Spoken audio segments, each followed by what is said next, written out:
జగన్మోహన్ రెడ్డి హయాంలో చూసాము. జగన్మోహన్ రెడ్డి గారిని ఎంతో అంటే అభిమానించే వాళ్ళలో అవ్వాతాతలు ఒకరు. వీళ్ళకి జగన్మోహన్ రెడ్డి గారు అధికారంలోకి వచ్చిన తర్వాత చూసాము. పెన్షన్ మనము ఎంత ఇచ్చారో జగన్మోహన్ రెడ్డి గారు 3000 ఇవ్వడం కూడా చూసాము. తర్వాత జగన్మోహన్ రెడ్డి గారు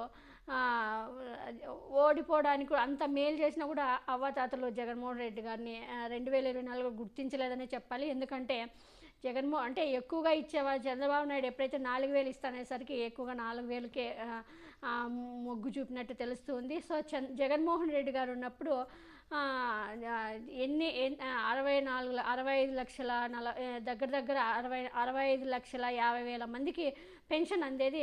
అది కూడా తర్వాత చంద్రబాబు నాయుడు అధికారంలోకి వచ్చిన తర్వాత వీళ్ళందరికీ 65,50,000 మందికి పెన్షన్ ఇవ్వలేదని మనకి తెలుస్తూ ఉంది. కోతలు పెట్టారు. దీంట్లో వైఎస్ఆర్సీపీ వాళ్ళందరినీ కట్ చేసినట్టుగా తెలుస్తుంది.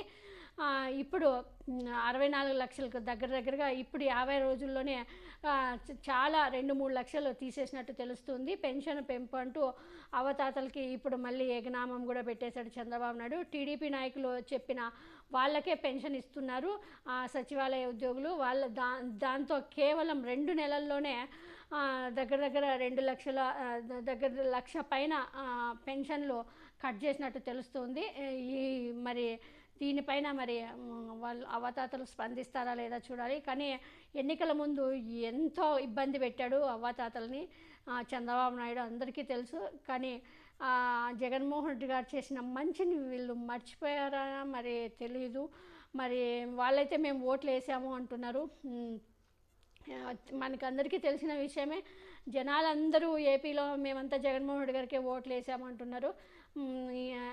ఇదైతే మరి అందరూ ఓట్లు వేసామని చెప్తుంటే ఎలా కూటమి వచ్చిందని మనకు తెలుసు. చూస్తూనే ఉన్నాం.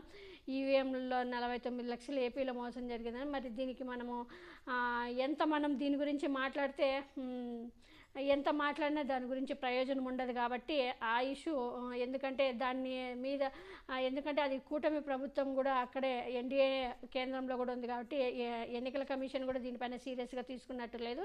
కాబట్టి దాని గురించి మాట్లాడే కన్నా ఇప్పుడు ప్రజల గురించి మాట్లాడి జగన్మోహన్ రెడ్డి గారు ఇంకా ప్రజలకి దగ్గరయ్యే విషయాల గురించి మాట్లాడడంలోనే ఒక అర్థం ఉంటుందని ఇప్పుడు అందుకనే ఈవీఎంల గురించి మాట్లాడుకుంటూ పోతే జగన్మోహన్ రెడ్డి గారు కార్యకర్తలకు దూరం అవుతారు. కాబట్టి తప్పకుండా మనము చంద్రబాబు నాయుడు ఇచ్చిన హామీలు నెరవేర్చేలా తప్పకుండా మనము ప్రజలు కూడా నిలదీయాలి. వైఎస్ఆర్సీపీ వాళ్ళు కూడా చంద్రబాబు నాయుడిని నిలదీసే పనిలో ఉండాలి. జగన్మోహన్ రెడ్డి గారు కూడా ఇంకెప్పుడు కార్యకర్తలకు అందుబాటులో ఉండాలి. అంతేకాకుండా మీడియాకు కూడా ఎప్పుడు అందుబాటులో ఉంటూ చంద్రబాబు నాయుడు ప్రతి దానికి ఆన్సర్ ఇస్తే బాగుంటుంది.